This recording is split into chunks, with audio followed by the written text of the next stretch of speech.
Start. Kanakadasa ಜಯಂತಿಯ ಭಾಷಣ. ಎಲ್ಲರಿಗೂ ಶುಭೋದಯ. ನನ್ನ ಹೆಸರು ಬಿಂದು. ನಾನು ಓದುತ್ತಿರುವ ತರಗತಿ 6ನೇ ತರಗತಿ. ನನ್ನ ಶಾಲೆಯ ಹೆಸರು ಸರ್ಕಾರಿ ಪಬ್ಲಿಕ್ ಶಾಲೆ. ಇಂದು ಕನಕದಾಸ ಜಯಂತಿಯ ದಿನದಂದು ನಾನು ಭಾಷಣ ಮಾಡುತ್ತಿದ್ದೇನೆ. ನಿಮ್ಮೆಲ್ಲರಿಗೂ ನಮಸ್ಕಾರಗಳು. ಕನಕದಾಸರು ಹಾವೇರಿ ಜಿಲ್ಲೆ ಬಾಡ ಗ್ರಾಮದಲ್ಲಿ ಜನಿಸಿದರು. ಇವರ ಮೊದಲ ಹೆಸರು ತಿಮ್ಮಪ್ಪ ನಾಯಕ. ಇವರ ತಂದೆ ಬೀರಪ್ಪ ಹಾಗೂ ಅವರ ತಾಯಿ ಬಚ್ಚಮ್ಮ. ಕನಕದಾಸನ ಆರಾಧ್ಯ ದೈವ ಹಾಗೂ ಅಂಕಿತನಾಮ ಕಾಗಿನೆಲೆ ಆದಿಕೇಶವ.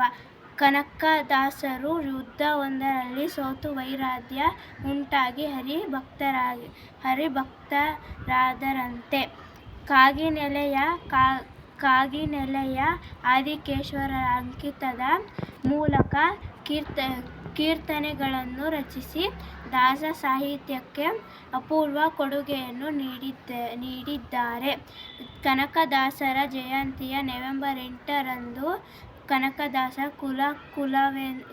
ಕುಲವೆಂದು ಹೋರಾಡಿದ್ದೀರಿ. ನಿಮ್ಮ ಕುಲದ ನೆಲೆಯ ನೆನೆದಾದರೂ ಬಲ್ಲಿರ ಎಂಬ ಕೀರ್ತನೆ ಸದಾಕಾಲಕ್ಕೂ ಪ್ರಸ್ತುತ. ಜೈ ಹಿಂದ್, ಜೈ ಕರ್ನಾಟಕ ಮಾತೆ.